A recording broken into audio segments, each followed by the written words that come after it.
आप सभी को हमारे ज्ञान लॉजी चैनल में स्वागत है। और मैं आपके बीच आज लेकर के हाजिर हूँ इतिहास का ठीक है क्लास सिक्स का चैप्टर नंबर 2, जिसका नाम है आरंभिक मानव की खोज। जिसका क्या नाम है भाई? आरंभिक मानव की खोज। तो चलिए हम लोग यहाँ पर पढ़ेंगे, आरंभिक मानव की खोज के बारे में जानेंगे, जो कि ये पूरी तरह से एनसीईआरटी पर बेस्ड है, एनसीईआरटी पर आधारित है। तो आज हम लोग नंबर 2 चैप्टर को देखेंगे, आरंभिक मानव की खोज। ठीक है, यह सेशन यानी कि हैंड राइटिंग नोट्स जो मेन जो एनसीईआरटी में आपको टॉपिक देखने को मिलेंगे, वो मैंने एनसीईआरटी में इसको पूरी तरह से कवर किया है। ठीक है ना, तो आपको ज्यादा समय लगेंगे पढ़ने में और आपको पूरी जानकारी और आपका रिवीजन हो जाएगा। तो चलिए हम लोग आज जो है एनसीईआरटी का यानी क्लास 6 का चैप्टर नंबर 2 को शुरू करते हैं। चैप्टर नंबर 2 को शुरू करते हैं और देखते हैं क्या है यहाँ पर। चलिए, अगर इससे पहले आपने हमारे चैनल को सब्सक्राइब नहीं किया है तो हमारे चैनल को जरूर से जरूर सब्सक्राइब कर लेंगे, ताकि मैं आपके लिए वीडियो रोज डालता रहूं और वीडियो आप तक रोज पहुंचता रहे। यहाँ पर चैप्टर 2 का नाम है आरंभिक मानव की खोज। चलिए यहाँ पर देखते हैं। सबसे पहले इस नोट के जरिए आप यहाँ पर पूरा स्थल को देख सकते हैं। क्या भाई? महत्वपूर्ण पूरा स्थल को देख सकते हैं। ठीक है, यहाँ पर जैसे में बुर्जहोम है पूरा स्थल, जो सिंधु नदी घाटी के पास है, कोल्डिहावा है, महागढ़ा है, भीमबेटका है, ये सब आपको देखने को मिलेंगे। ठीक है जी, ठीक है, इनाम गांव है, कुरनूल की गुफाएं हैं, ब्रह्मगिरी है। ठीक है, ये सब आपको देखने को मिलेंगे। उसी तरह से अगर हम यहाँ पर बात करें कि पूरा पाषाणिक स्थल जो है वो कौन कौन से है। पूरा पाषाणिक स्थल का मतलब क्या होता है? पूरा पाषाणिक का मतलब होता है, पूरा का मतलब होता है बहुत पुराना, पूरा का मतलब होता है बहुत पुराना, और पाषाण का मतलब होता है पत्थर, यानी पुराना पत्थर। आप ऐसे कह सकते हो इसको जोड़ करके। यह इंसानी इतिहास का सबसे पुराना समय है। आप ये कह सकते हो कि इंसानी इतिहास का ये सबसे पुराना समय है ना। इस समय इंसान घर नहीं जानते थे, घर बनाना नहीं जानते थे। ठीक है, वह गुफा में रहते थे। कहां रहते थे? गुफा में रहते थे। इस बात को दिमाग में रख लेंगे। ठीक है, और ये क्या करते थे? जानवरों का शिकार करते थे और जंगल में जो फल फूल जो थे रहते थे उसको इकट्ठा करके उनको खाते थे। इसी को हम कहते हैं पूरा पाषाणिक पूरा स्थल। अगर हम आगे देखें, पूरा पाषाणिक स्थल भीमबेटका है मेरे दोस्त, कुरनूल की गुफाएं हैं सर, हुस्गी है। तो ये तीनों देखने को आपको मिलेंगे, भीमबेटका, कुरनूल की गुफाएं, हुस्गी। ठीक है, नवपाषाणिक काल की देखा जाए, नवपाषाणिक काल की अगर हम बात करें, नवपाषाणिक स्थल की बात करें, तो नवपाषाणिक स्थल जो है वो कौन है? मेहरगढ़ है। ठीक है, बुर्जहोम है, चिरांद है, कोल्डिहावा है, ठीक है, महागढ़ा है, हल्लूर है, पय्यमपल्ली है, याद रखेंगे पय्यमपल्ली है, दाउजली हेडिंग है। तो ये है नवपाषाणिक पूरा स्थल। अब रही बात कि नवपाषाणिक पूरा स्थल का मतलब क्या होता है। नव का मतलब होता है नया, और आपको तो पता ही है कि पाषाण का मतलब क्या होता है, तो नया पत्थर। यानी जब इंसान की जिंदगी पूरी तरह बदल गई, उसने खेती करना शुरू कर दिया, ठीक है, जानवरों को पालना शुरू कर दिया, वे एक जगह से एक जगह टिक गए, रहने लगे एक जगह पर। ठीक है, और उन्होंने मिट्टी के बर्तन बनाना शुरू कर दिया।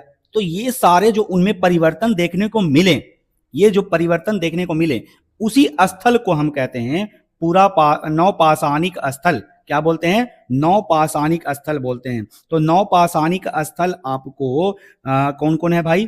मेहरगढ़ है, बुर्जहोम है, चिरांद है, याद रखेंगे, कोल्डिहावा है, महागढ़ा है जिसको हम, ठीक है, हल्दूर है, पय्यमपल्ली है, दाउजली हेडिंग है। ठीक है, चलिए यहां पर महापाषाणिक स्थल की अगर हम बात कर लें, महापाषाणिक स्थल जो है, महापाषाणिक पूरा स्थल जो है ब्रह्मगिरी है, ब्रह्मगिरी, आदिचनल्लूर, ठीक है, आदिचनल्लूर, ठीक है, याद रखेंगे। तो ये चीज है। अब यहां पर बात है भाई कि महापाषाण पूरा स्थल क्या होता है, महापाषाणिक पूरा स्थल क्या होता है। तो महा का मतलब होता है बहुत बड़ा या बड़ा, है ना, और पाषाण का मतलब होता है पत्थर, तो बड़ा पत्थर। ठीक है, यानी कि इस समय कैसी जिंदगी थी? तो इस समय ऐसी जिंदगी थी, महापाषाणिक काल जो था वो एक बड़े पत्थर से लोग जो हैं एक पत्थर को सजा करके, ठीक है, एक किनारे किनारे रख करके कब्रें बनाया करते थे और कब्रों के चारों तरफ बड़े बड़े पत्थर रख देते थे और उसी में लोगों को क्या करते थे, दफनाते थे। उसी में क्या करते थे, लोगों को दफनाया करते थे। ठीक है, तो हमें ऐसे साक्ष्य भी देखने को मिले हैं, ऐसे भी चीज महापाषाणिक पुरा स्थल भी देखने को मिले हैं, जो कि हम आगे में पूरी तरह से पढ़ेंगे। ठीक है जी, चलिए। अब नक्शे में आप बहुत कुछ देख रहे होंगे। नक्शे में क्या देख रहे होंगे, नक्शे में आप नदियां देख रहे होंगे, जैसे सिंधु नदी आपको दिख रहा होगा, यहाँ पर सिंधु नदी आपको दिखा। ठीक है, ठीक है। उसके बाद आपको क्या दिख रहा होगा भाई, गंगा नदी दिखता होगा, नर्मदा नदी दिखता होगा, यहाँ गंगा नदी दिख रहा है। फिर आपको ताप्ती नदी दिखता होगा, कावेरी नदी दिखता होगा, ठीक है, कृष्णा नदी दिखता होगा। तो ये सब आपको नदी दिखाई देती होंगी। आप ये ध्यान दिया होगा कि जितनी भी पुरानी बस्तियां हैं वो कहाँ भाई, नदियों के किनारे बसी थी, है ना। इसका कारण क्या हुआ, इसका कारण होगा क्या, आप बताएं। तो इसका कारण यह था कि इंसानों को पीने का पानी मिल जाता था। ठीक है, शिकार के लिए जानवरों को पानी पीने जब वहां आते थे तो उन्हें औजार से अच्छी तरह से वो शिकार कर लेते थे। ठीक है, तो इसलिए नदियों के आसपास आपको पहले के लोग बसा करते थे। ठीक है, पहले के लोग क्या होते थे, बसा करते थे। तो हमें ये चीज यहाँ पर ये जानने को मिला कि पहले के लोग नदियों के किनारे क्यों बसा करते थे। आप आते हैं पेज नंबर 2 में, पूरा पाषाण काल। तो पूरा पाषाण काल का मतलब तो आपको समझा दिया हमने। पूरा पाषाणिक स्थल क्या होता है, पूरा पाषाण काल जो है वो कब से कब तक माना गया है। पूरा पाषाण काल को हम कब से कब तक मानते हैं, तो 20 लाख वर्ष पूर्व से 12,000 वर्ष पूर्व को हम पूरा पाषाण काल मानते हैं। 20 लाख वर्ष पूर्व से लेकर के 12,000 वर्ष पूर्व तक के काल को हमने क्या माना है, पूरा पाषाण, यानी इंसानों का सबसे शुरुआती और सबसे लंबा समय। ठीक है, सबसे शुरुआती और सबसे लंबा समय यही है, आपको देखने को मिलेंगे। ठीक है जी, आगे बढ़ जाते हैं। मध्य पाषाण काल। मध्य पाषाण काल कब से कब तक देखने को मिला है, तो 12,000 वर्ष पूर्व से 10,000 पूर्व तक आपको देखने को मिलेंगे मध्य पाषाण काल। ठीक है, यानी इस मध्य पाषाण काल में क्या देखने को मिले हैं, तो इसमें बहुत सारे बदलाव देखने को मिले। पर्यावरण में बदलाव शुरू होने लगा, नदियां घास फूस उगने लगे। तो ये सब देखने को मिला कौन से काल में, मध्य पाषाण काल में, जो 12,000 वर्ष पूर्व से 10,000 वर्ष पूर्व तक इसे माना गया है। आगे देखते हैं यहां पर क्या कहता है, महापाषाण काल। तो महापाषाण काल को 2500 ईसा पूर्व, यहां पर पहले इसको समझ लेते हैं। नवपाषाण काल, नवपाषाण काल इसकी शुरुआत जो है 10,000 वर्ष पूर्व में हुई, 10,000 वर्ष पूर्व में हुई। और महापाषाण काल की जो शुरुआत है, महापाषाण काल की जो शुरुआत है, इसकी शुरुआत 2500 वर्ष पूर्व से लेकर 1900 वर्ष पूर्व में हुई। ठीक है, तो अगर हम बात कर लें नवपाषाण काल की बात, तो नवपाषाण तो हमने आपको उसमें समझा रखा, महापाषाण आपको पहले पेज में समझा रखा। ठीक है, तो यही चीजें हैं। अब यहां पर हम देखते हैं कुछ पॉइंट है भीम भेटका के बारे में। भीम भेटका, हुसगी, कुरनूल की गुफाओं, ये इसके बारे में क्या कहता है, देखिएगा। भीम भेटका, हुसगी और कुरनूल की जो गुफाओं से मनुष्य के आखेटक व खाद्य संग्राहक होने का हमें प्रमाण मिला है। ठीक है, तो भीम भेटका इन तीनों जगह से, हुसगी, कुरनूल, इन तीनों गुफाओं से आखेटक, आखेटक किसको कहते थे, जो शिकारी करते थे। ठीक है, उनको आखेटक कहते थे।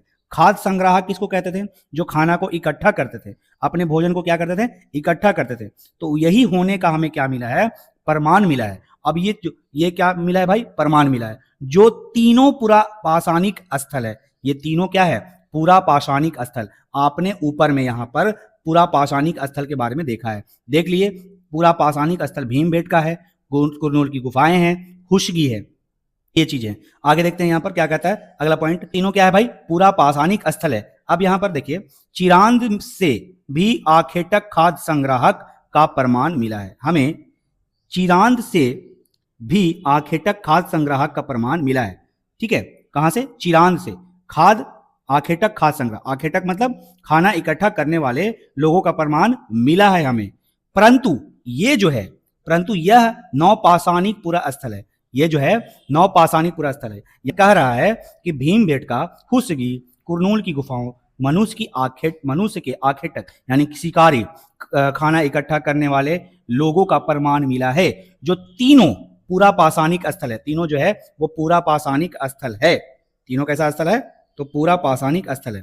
और लेकिन चिरांद से भी हमें आखेटक खाद्य संग्राहक के प्रमाण मिले हैं। आखेटक खाद्य संग्राहक के प्रमाण मिले हैं, यानी कि भोजन इकट्ठा करने वाले लोगों का प्रमाण मिला है। परंतु यह नवपाषाणिक पुरा स्थल है, परंतु यह क्या है? नवपाषाणिक पुरा स्थल है। ठीक है, ये कह रहा है। फिर आगे बढ़ते हैं, क्या कहता है कि हुसगी और कुरनूल की गुफाएं तुंगभद्रा नदी के किनारे स्थित है। तो हुसगी और कुरनूल की गुफा आपको कहां देखने को मिलेंगे? तुंगभद्रा नदी के किनारे स्थित देखने को मिलेंगे।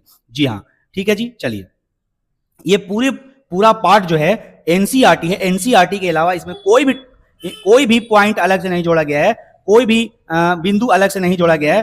पूरा का पूरा एनसीईआरटी का ही लाइन है। आप एनसीईआरटी का लाइन पढ़ रहे हो। चलिए आगे देखिए, यहां पर कहता है पूरा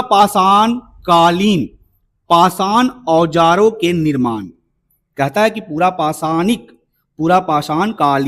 पाषाण औजारों के निर्माण के संदर्भ में क्या हमें जानकारी मिल रही है?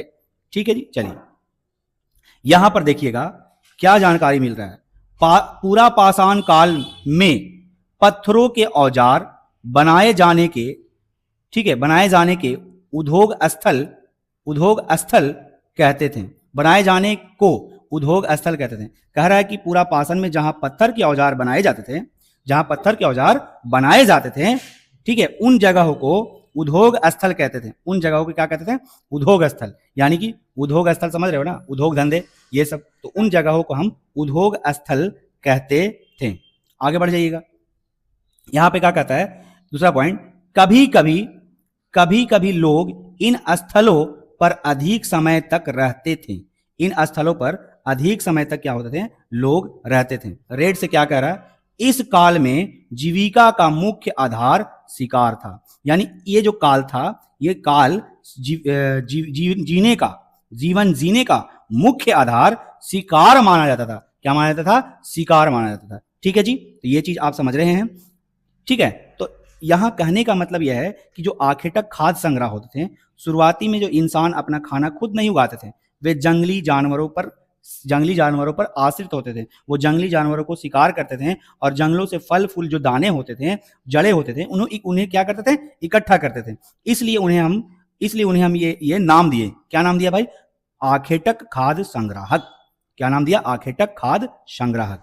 ठीक है, जैसे देखा जाए तो हम चिरांद की बात कर रहे थे। चिरांद तीन पूरा पाषाणिक स्थल था। तीन पूरा पाषाणिक स्थल कौन कौन था? तो तीन पूरा पाषाणिक स्थल था भीमबेटका, हुसगी, कुरनूल की गुफा। पर चिरांद जो था वो चिरांद पूरा नवपाषाणिक पूरा स्थल था। ठीक है, तो चिरांद जो आज कहाँ है? बिहार में स्थित है, याद रखेंगे।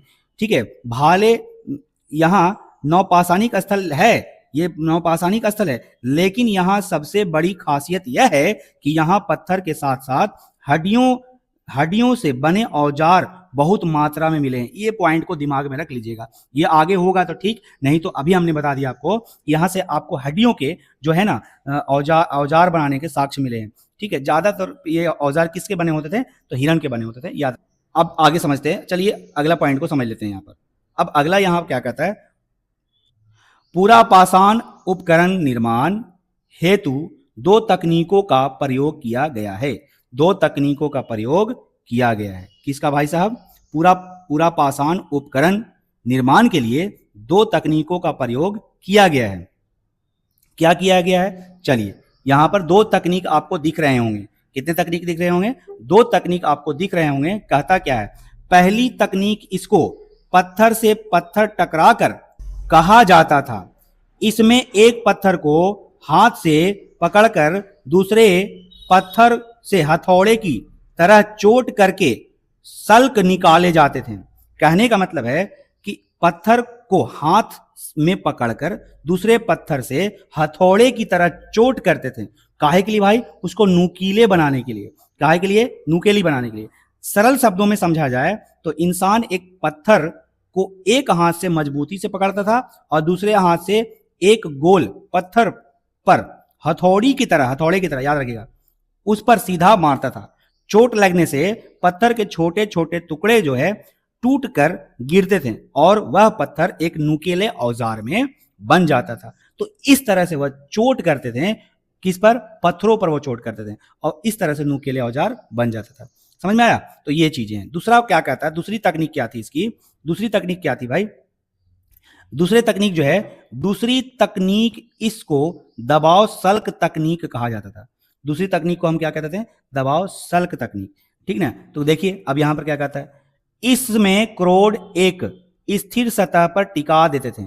इसमें क्रोड को एक स्थिर सतह पर टिका देते थे, ठीक है। इसमें क्रोड को एक स्थिर सतह पर टिका देते थे और इस क्रोड पर हड्डी या पत्थर रखकर उस पर हथौड़ी नुमा पत्थर से साल्क निकालते थे। हथौड़ी नुमा पत्थर से क्या करते थे?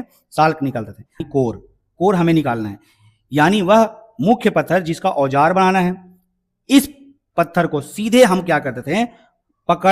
पकड़ने की बजाय किसी मजबूत जगह में, जैसे जमीन में बड़े पत्थर से उसको हमको टिका देते थे। फिर उस पत्थर के ठीक ऊपर हड्डी या कोई और पत्थर रखते थे, ठीक है। उसके ऊपर कोई और पत्थर रखते थे, ठीक ना, रखते थे, और उस हड्डी के ऊपर हथौड़े वाले पत्थर से मारते थे।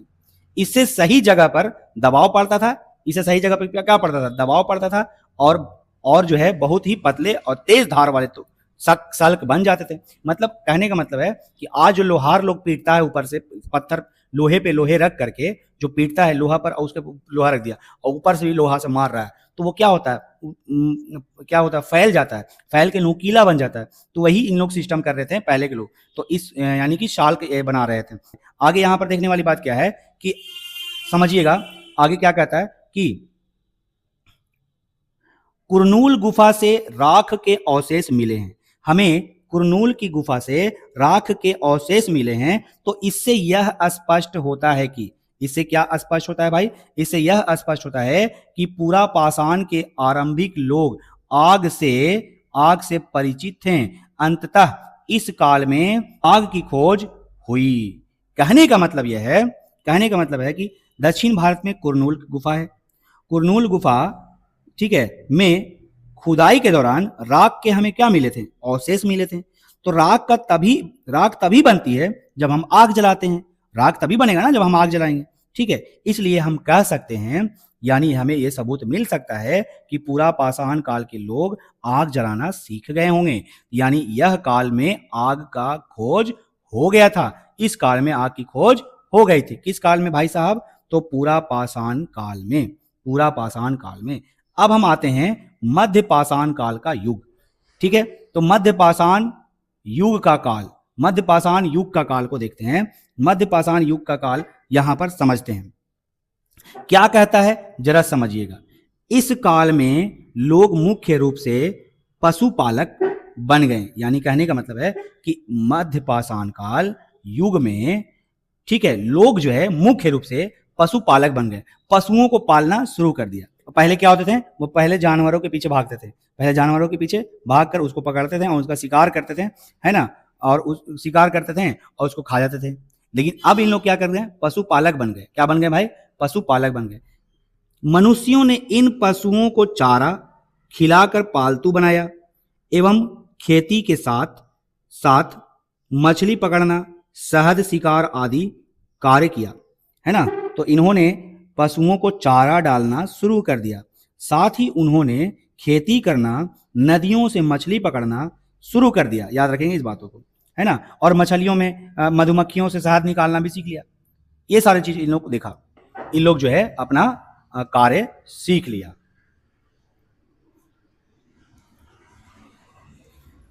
आगे नंबर 4 पेज में आ जाते हैं। नंबर 4 पेज क्या कहता है, जरा इसको समझ लेते हैं। मध्य पाषाण काल युग के संदर्भ में, मध्य पाषाण काल युग के संदर्भ में क्या कहता है? मध्य पाषाण काल, यानी मध्य पाषाण काल का मतलब आप समझ रहे होंगे, आपने ऊपर देख लिया है। मध्य पाषाण काल का 12,000 वर्ष पूर्व से लेकर के 10,000 वर्ष पूर्व तक की जो काल था वो मध्य पाषाण काल था। अब यहां पर क्या कहता है, चलिए आ जाइए, देखिए यहां पर लगभग 12,000 वर्ष पूर्व आए पर्यावरणीय बदलाव के कारण 12,000 वर्ष पहले पर्यावरण में कुछ बदलाव देखने को मिले। पर्यावरण में क्या देखने को मिले? बदलाव देखने को मिले। बदलाव देखने को मिले कारण को मध्य पाषाण युग या मेसोलिथ कहते हैं। तो हम इस बदलाव को मध्य पाषाण युग या अंग्रेजी में इसे हम मेसोलिथिक या मेसोलिथ कहते हैं, है ना। ये चीजें देखने को मिला, हमें ऐसे देखने को मिला। आगे हम देखते हैं, यहां पर अगला पॉइंट क्या कहता है कि इस युग में जलवायु में बदलाव आए। इस युग में जलवायु में क्या आया? बदलाव देखने को मिला, ठीक है। बदलाव से जो तापमान में वृद्धि हुई, बदलाव से तापमान में क्या हो गया? वृद्धि हुआ।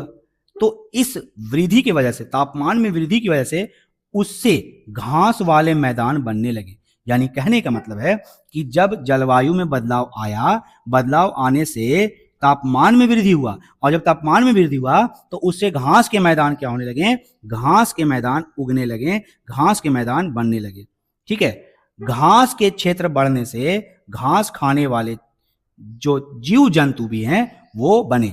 यानी कहने का मतलब है कि जब घास उगना शुरू हुआ तो जीव जंतु जो है, घास खाने वाले जीव जंतु जो हैं वो क्या हो गए भाई? बनने लगे, ठीक है। चलिए आगे समझते हैं। यहां पर क्या कहता है? अगला पॉइंट कहता है कि मछली इस काल में भोजन का महत्वपूर्ण स्रोत बन गई।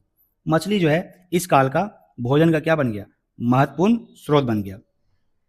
इंसानों ने सिर्फ जंगली जानवरों का शिकार करने के साथ नदी और झीलों में क्या किया? इन्होंने मछलियां पकड़ना भी सीख लिया, ठीक है। मछली उनके रोज खाने का बहुत, ठीक है, जरूरी हिस्सा बन गया। मतलब अब रोज वो मछलियों को क्या करने लगे? खाने लगे। तो इस तरह से एक जरूरी हिस्सा बन गया। आगे समझते हैं। यहां पर अगला पॉइंट क्या कहता है, देखिएगा जरा। गेहूं, जौ व धान प्राकृतिक रूप से उगने लगा। लोगों ने इन्हें इकट्ठा किया व समय के साथ इन्हें खुद उपजाना सीख लिया। यानी कह रहा है कि जब बदलाव आए, मौसम में बदलाव आए, तो गेहूं और जौ और धान जैसे अनाज जंगलों में अपने आप उगने लगे, ठीक है। तो इंसानों ने देखा कि इन्हें खाया जा सकता है। इन्हें क्या किया जा सकता है? खाया जा सकता है। तो पहले उन्होंने उन्हें जंगल से इकट्ठा करना शुरू कर दिया। इकट्ठा कर करके धीरे धीरे वो समझ गए कि बीज बोकर इन्हें उगाया जा सकता है, कि हम किस तरह से इसको बीज बो देंगे और ये उग जाएगा। तो इस तरह से इन्होंने सोचा कि अगर हम बीज को बोएं तो ये जरूर उगेगा, ठीक है। और इस तरह से इन लोग खेती की शुरुआत हुई। इस तरह से खेती की इन्होंने शुरुआत कर दी। अगला पॉइंट कहता है कि मानव सभ्यता के आरंभिक काल को अर्थात प्राग ऐतिहासिक काल को 3 भाग में बांटा गया है। पॉइंट कहता है, क्या कहता है भाई? कि प्राग ऐतिहासिक काल को हमने 3 भागों में बांट दिया है। प्राग ऐतिहासिक काल को हमने 3 भागों में बांट दिया है। यानी मानव सभ्यता के आरंभिक काल को हमने 3 भागों में बांट दिया है। पहला भाग है पूरा पाषाण काल, मध्य पाषाण काल, नव पाषाण काल, इस तरह से, ठीक है। पूरा पाषाण काल का मतलब आपको हमने बता रखा है, सबसे पुराना और सबसे लंबा समय, ठीक है, का काल, ये पूरा पाषाण काल है। मध्य पाषाण का मतलब बीच का समय, जब मौसम बदला, घास के मैदान बदले, ये सब आपने देखा अभी तुरंत। और नव पाषाण काल का मतलब नया समय, जब इंसान ने पक्के तौर पर खेती करना, बस्तियां बसाना, सारे जो बदलाव हैं वो करना सीख गए, तो इस काल को हमने कहा नव पाषाण काल। जी चलिए, नव महापाषाण काल दक्षिण भारत में विशाल पाषाण खंडों की बनी समाधियों से संबंधित है। कह रहा है, क्या कह रहा है भाई? कि महापाषाण काल दक्षिण भारत में विशाल पाषाण खंडों की बनी समाधियों से संबंधित है। दक्षिण भारत में खास ऐसा कुछ समय होगा जिसमें महापाषाण काल के लोग अपने किसी व्यक्ति को दफनाते होंगे। यही समाधि की बात कर रहे हैं ना, तो ये चीज दफनाने का कुछ कर्म होगा। क्या कर्म है देखते हैं यहाँ पर। चलिए यहाँ पर समझते हैं क्या कहता है। लगभग 12,000 वर्ष पहले से लेकर 10,000 वर्ष पूर्व तक के काल को मध्य पाषाण काल कहा जाता है। मध्य पाषाण काल कहा जाता है। 12,000 वर्ष पूर्व से लेकर के 10,000 वर्ष पूर्व तक के काल को हम महापाषाण काल कहते हैं। इस काल में औजार आमतौर पर बहुत छोटे होते थे। मध्य पाषाण काल में जो औजार देखने को हमें मिले वो बहुत छोटे देखने को मिले, ठीक है। क्या मिले? छोटे, नुकीले और धारदार मिले, ठीक है, धारदार मिले। इसे हम क्या कहते हैं? इसे हम माइक्रोलिथ या लघु पाषाण काल भी कहा जाता है। ये पॉइंट आपको समझ में आया या नहीं आया? कहने का मतलब यह है कि 12,000 वर्ष पहले, 12,000 वर्ष पहले से लेकर के 10,000 साल तक पहले मानव ने एक तरह से बहुत अच्छी तरह से जीना सीखे। इन्होंने औजारों को बहुत छोटे छोटे और नुकीले धारदार बनाया। इन छोटे औजारों को हम क्या कहा? माइक्रोलिथ कहें, माइक्रोलिथ कहा। इंसान इन छोटे पत्थरों को लकड़ी, हड्डी के हैंडल में फंसाकर आरी या भाले की तरह इसको इस्तेमाल करने लगे। इस तरह से इन्होंने इस्तेमाल करना सीख गए। आगे में ये चीज दिया होगा, देखिएगा क्या कहता है। इन औजारों में हड्डी या लकड़ियों के मुट्ठे लगे हंसिया और आरो जैसे औजार मिलते थे। मतलब कि लकड़ी में वो उस पत्थर को बांध देते थे अच्छी तरह से, उसको बांध करके और लकड़ी से ऐसे ऐसे करके खोदते, मतलब कि कम समझिए कि मुट्ठे बन जाते थे, ठीक है, इस तरह से लकड़ियों से। तो ऐसे देखने को हमें मिले। साथ ही साथ साथ पुराने युग वाले औजार भी इस दौरान बनाए जाते थे। यानी कि कह रहा है कि साथ साथ हमें पुराने युग वाले औजार भी इस दौरान बनाए जाते थे। पहले वाले औजार भी इसके दौरान हमें देखने को मिले हैं। अगला पॉइंट जो लास्ट पॉइंट है, इसके बाद आपका ये टॉपिक खत्म हो जाएगा, ये चैप्टर खत्म हो जाएगा। क्या कहता है समझिएगा। हुसगी के बारे में, हुसगी कहाँ है आपको पता होगा, हुसगी कर्नाटक में है। आज वर्तमान में कर्नाटक में हुसगी है। तो चलिए, कर्नाटक से स्थित पूरा पाषाण कालीन, पूरा पाषाण कालीन का मतलब समझ रहे हैं, पूरा पाषाण काल स्थल है कर्नाटक। जो हुसगी है पूरा पाषाण काल स्थल है। पूरा पाषाण काल स्थल कौन कौन है बताएंगे जरा आप लोग। तो एक है भीमबेटका, दूसरा है कुरनूल की गुफा, तीसरा है हुसगी। तो यही हुसगी के बारे में हम लोग पढ़ रहे हैं। तो देखिए यहां पर क्या कहता है, कहता है कि हुसगी जो है दक्षिण भारत में कर्नाटक में स्थित है, ठीक है। यहां से प्रायः कुछ पूरा स्थल लिए और अलग अलग कार्यों में प्रयोग किए जाने वाले कई औजार मिले। यानी यहां से पूरा स्थलीय, ठीक है, अलग अलग कार्यों में प्रयोग किए जाने वाले हमें कई औजार यहां से मिले हैं। क्या मिले हैं? कई औजार मिले हैं। कैसे औजार मिले हैं भाई? देखिएगा, हुसगी में अधिकांश औजार गुण पत्थर से बनाए जाते थे। हुसगी में जो अधिकांश जो औजार थे वो गुण्य पत्थर से बनाए जाते थे। गुण्य पत्थर का मतलब होता है यानी लाइम स्टोन। गुण्य पत्थर का मतलब क्या होता है? लाइम स्टोन होता है, यानी चूने का पत्थर। चूने का पत्थर से, ना कि बलुआ पत्थर से बनाया जाता था, ठीक है। यह चीज देखने को यहां पर मिल रहा है। तो हम हुसगी में, ठीक है, हमें हुसगी में सबसे बड़ी खासियत क्या थी कि यहां ज्यादातर जो औजार था वो चूना पत्थर के देखने को मिला था हमें। किसके, कौन से पत्थर के भाई? चूना पत्थर, लाइम स्टोन के देखने को हमें यहाँ के औजार देखने को मिले। तो याद रखेंगे, हुसगी में अधिकतर औजार जो थे वो चूना पत्थर के बनाए जाते थे। चूना पत्थर के औजार बनाए जाते थे, ठीक है। यहां पर देखिए आखिरी पॉइंट जो है क्या कहता है। आखिरी पॉइंट, ये आखिरी शब्द आपको कहना क्या चाहता है, चलिए इसको समझ लेते हैं। कह रहा है कि भारत में शुतुरमुर्ग के साक्ष्य के संदर्भ में, भारत में शुतुरमुर्ग के साक्ष्य के संदर्भ में, भारत में शुतुरमुर्ग के होने के प्राचीनतम प्रमाण पूरा पाषाण काल से ही प्राप्त हुए हैं। भारत में जो है सबसे पहले भारत में शुतुरमुर्ग पाए जाते थे। इसके सबसे पुराने सबूत जो है आपको कहां देखने को मिलता है भाई? तो पूरा पाषाण काल से ही देखने को मिलता है, ठीक है। ये सबूत, ये अवशेष पटने नामक पूरा स्थल जो आज कहां है? महाराष्ट्र में स्थित है। यहां से हमें शुतुरमुर्ग के होने का साक्ष्य मिला है। तो कहां से, कहां से ये सबूत कहां से मिला है हमें? महाराष्ट्र के एक जगह था जिसका नाम है पटने, है ना, यहां से मिले। और भी कहीं से मिले हैं भाई? तो हां, एक और जगह से मिला है और वो है राजस्थान। 25,000 वर्ष पुराने शुतुरमुर्ग के अंडे के राजस्थान के बूंदी से भी प्राप्त हुआ है।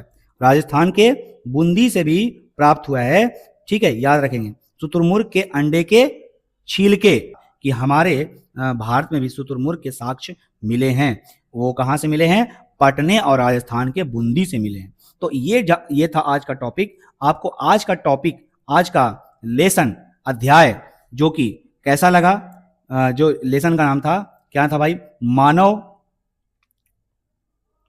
आरंभिक मानव की खोज। तो अगर आपको यह टॉपिक, यह चैप्टर आपको अच्छा लगा, हमारी यह प्रयास आपको अच्छा लगा, तो हमारे वीडियो को ज़रूर से ज़रूर लाइक करिएगा और हमारे चैनल को ज़रूर सब्सक्राइब कीजिएगा, क्योंकि अभी हमारा चैनल बहुत ही छोटा है। ठीक है, अगर आप हमारे चैनल पर सपोर्ट बनाए रखते हैं तो हमारा चैनल भी ग्रो करेगा और मैं इससे भी अच्छी तरह से आपको पढ़ाने की कोशिश करूँगा।